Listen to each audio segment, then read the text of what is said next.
Okay. I love you. Knock, knock, guess who? It's my little kangaroo, spoiling Ivan. Spoiling Ivan. Hello. It's a cool day today. In my last couple of videos I was talking about the intensive courses and why I don't think they're particularly great for riders to take. To one, help you past, and two, keep you safe on the road. In that I thought about getting the 125 and how I found that really valuable. However, there seems to be a bigger and bigger, I'm not going to say scourge, but the Chinese El Cheapo bikes, well, not very El Cheapo if I'm being honest. And there's two problems I already have. The first one is that they seem to be hiding themselves behind especially some heritage brands like Benelli, just simple China bikes. I think a lot of motorcyclists get surprised when they see Benelli are making a ton of 125s. It would be cool if they make good bikes, but they don't. The metals, and it's not even the build quality, although the build quality is quite poor of the ones that I've seen, but the materials that are used on them are absolutely atrocious. These things I wouldn't put on a £100 Halfords bike, like a pedal bike. The horrible Chinese pot metal that is just rusting immediately. There was a, what's the brand? Mutt, that was it. A friend sent us a picture of a new Mutt bike that was at some local dealership, and it was brand new, obviously straight off importation. Yeah, it was this Mutt cruiser type thing. Obviously it was just a cloned engine from one of the Japanese bikes shoved in a light cruiser frame, just fine on its own. But what was hilarious was every single bit of metal was painted black. It was all blacked out except on the frame. the top of the swing arm, there was one bit of exposed metal. Can you guess what colour the metal was? Oh, it was orange. This bike that has probably had its kickstand down 4 or 5 times in the dealership before he was just ridden round the car park at the dealership once. And already the swing arm is rusted to hell. And I've been going on group rides recently, and on there they've been learner friendly as well. It was part of like a bike theft thing. Again, the Lex Motos, the Cynuses. Jesus Christ, these bikes were 1 year, 2 year old, a couple of thousand miles on them if that, and everything was rusted to death, like horrific. Even the painted bits, even the bits that are painted black on the frame. So one of the ones that I saw was a cruiser, and it had the feetrests out front that were getting hit by obviously water from the road, and the whole underneath and all around the sides were orange with holes starting to form. Obviously the engine was an absolute state. The kickstand looked like it was on its last legs, and these bikes are only a couple of years old.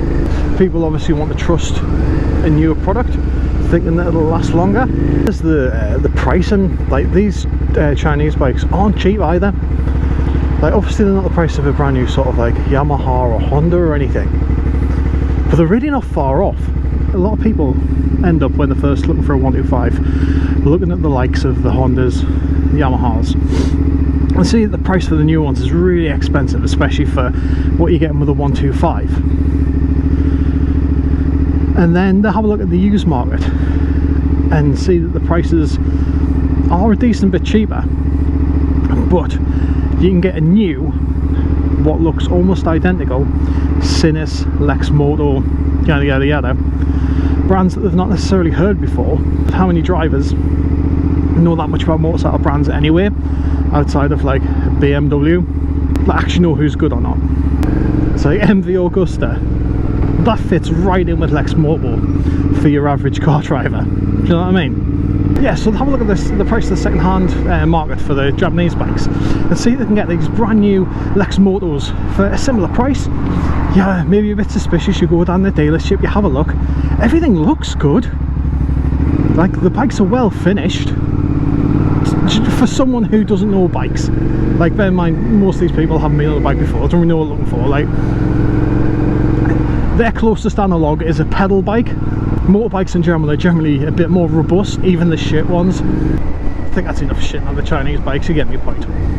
Now, I'm in the northeast and bike theft is, I would say it's a little bit of a problem here.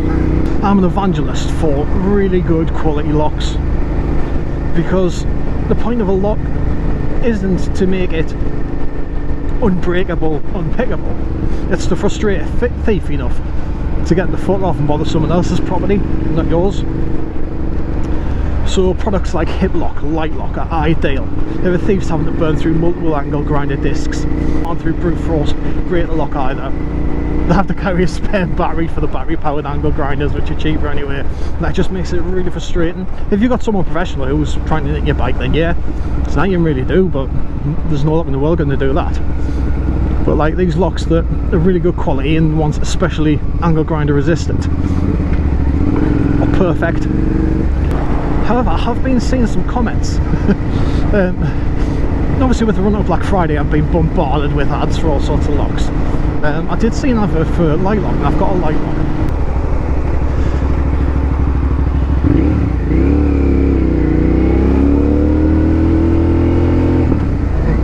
Gotta be careful with those junctions. So yeah, I got an advert for light lock, and I had a bit of squy in the comments. And most people are like, ah, cool lock. Cool lock, bro. There was a bunch of people on there who were making the most stupid argument I've ever heard.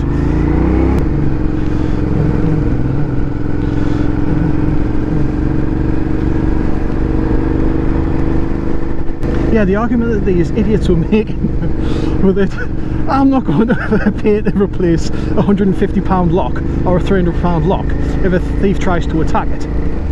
I was like, in my head thinking, I don't know if I left a comment or not.